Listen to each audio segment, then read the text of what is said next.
Thank you for watching this edition of the Fox 7 Austin Crime Watch digital exclusive. I'm Katie Jackson. We're taking a look at some of the crime stories that have made headlines recently in our area.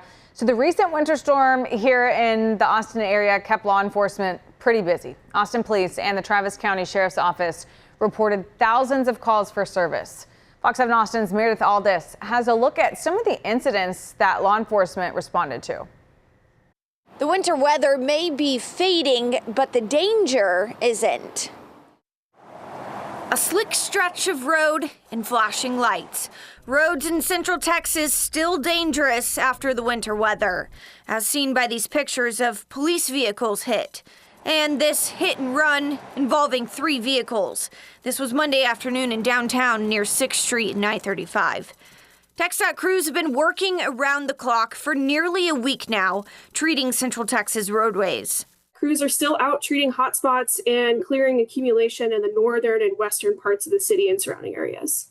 Even with constant treatment, TxDOT says refreezing overnight continues to cause dangerous conditions. A reminder, this event isn't over yet. A lot of stuff overnight, even though we got out there, we were treating, there were areas that refroze. And so, it's an important reminder, we're in the 4th quarter of this event. It's not over. Law enforcement are feeling the impact. From Sunday morning to Tuesday morning, Austin police handled more than 2,200 calls for service, including nearly 200 crashes and more than 200 traffic hazards. Travis County Sheriff's deputies report responding to more than 300 calls for service since Saturday. They say calls tied to icy roads, collisions, and traffic hazards nearly doubled from Monday to Tuesday. TxDOT is urging drivers to slow down, stay alert, and avoid travel unless absolutely necessary. So drivers, it's really important that they're still careful, that they, go and check drivetexas.org before they hit the road to see where those ice passage might still be, and be really careful out there. Again, that site is drivetexas.org. It shows where those icy patches remain. Reporting in downtown Austin, Meredith Aldis, Fox 7 Austin News. An appeal from convicted murderer Kaitlin Armstrong has been denied by the Texas 3rd Court of Appeals. Armstrong was convicted in November 2023 for first-degree murder for the 2022 death of Anna Mariah Wilson. Armstrong was sentenced to 90 years in prison. Documents show that the appellate court had 3 issues to decide, including whether Armstrong's statement to law enforcement should be suppressed. All 3 grounds were denied. Travis County DA released a statement saying that it will, quote, continue fighting to ensure the defendant is held accountable for her actions. More than 2 years after an Austin man was murdered, his family is still waiting for the suspect's cases to work through the court system. They want them to be held accountable. Fox 7 Austin's Angela Shin has details. 2 suspects were arrested in connection to the death of Javier Jaimes. Both are still in jail. 48-year-old Javier Jaimes was a son, brother, father, and uncle. On November 15, 2023, his life was cut short on Terry Road in South Austin. It feels like it was yesterday. We've not gotten closure. We spoke to his sister, Estella Bell, on the property he wanted to build on. This property is his property that he purchased with the desire to clean it up and build upon, because he actually had a thought that he wanted to live in it, but he also wanted to have his shop so he can continue to do his inspections and so that he could continue to provide for his daughter. Jaimes owned a mechanic shop where he did car inspections.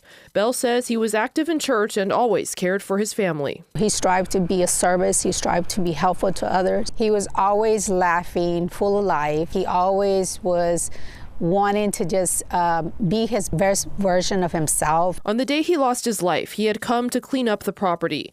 Bell says the people next door weren't good neighbors and an argument broke out. Police say Jaimes was stabbed. The suspects, Joe Flores and Paul Palacios, were arrested in connection to his death. Their cases are still working through the court system. Bell wants them to be held accountable. It should not take 2 years for you to get closure in this type of a situation. Court records show Joe Flores has an upcoming competency hearing. I just still don't understand how can an individual, claim not to have competency. He took it upon himself. He decided to take that action because he could have not done that. Palacios had a murder charge but was no-billed by a grand jury. He still has a charge for aggravated assault with a deadly weapon.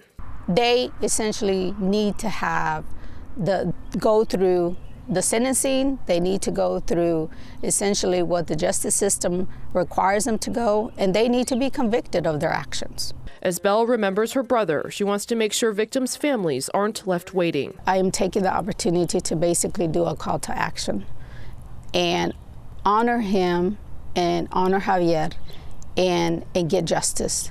The next hearing for Palacios is scheduled for March 4th.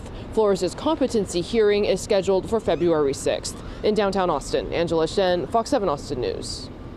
A woman accused of murdering a newborn in 2005 has been declared innocent. Carmen Mija was serving 3 life sentences after being accused of submerging a 10-month-old baby in her care into scalding bathwater. The bailiff in her original trial had concerns with the case and brought them to the Innocence Project in 2015. In a case review last year, Mija's child testified they turned on the faucet, and a burn expert testified the water heater had no temperature protection. The medical examiner changed the manner of death from homicide to an accident. The Texas Court of Criminal Appeals recently overturned Mija's conviction. Hopefully you don't need to call 911, but if you do, there's a way for first responders to find you easier, especially if you don't have an exact address for where you are. Fox 7 Austin's Angela Shin has those details. What 3 Words divides the globe into 10-foot squares and assigns each a 3-word combination. If you have the What 3 Words app, you can see what the words for your location are. When you call 911, your phone does send location data. Jacob Talkington, a 911 call taker, says there's 3 ways to find your location. One is which cell tower you're pinging to. That could be several miles away if you're in a rural area.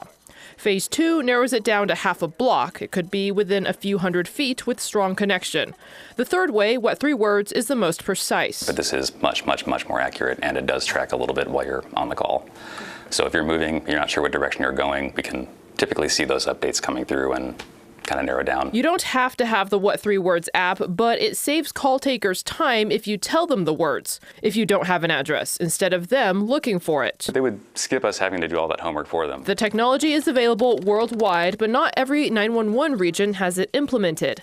CTEC, the Combined Transportation and Emergency Communications Center for Austin Travis County, has the software. So I've pulled up my What 3 Words app, and my 3 words are horn, sound, and canine. So Jacob is going to type that into the system here, and that'll pull up exactly where my location is. This is especially helpful if you're in a green belt, on the lake, hike and bike trail, or Zilker Park. Chances are we're going to have a really good location for you if you're anywhere in the city, which is extremely important when we're like in whiteout, freezing, or even just torrential rain. Talkington says they're expecting an influx of 911 calls this weekend. We're kind of expecting to have another situation like 2021 where we are just going to be inundated with calls for people who are in dire straits. So What 3 Words can speed things up. This is going to be incredibly useful for scooping up people who can't or won't or are otherwise totally unable to find a location for themselves. Angela Shen, Fox 7 Austin News.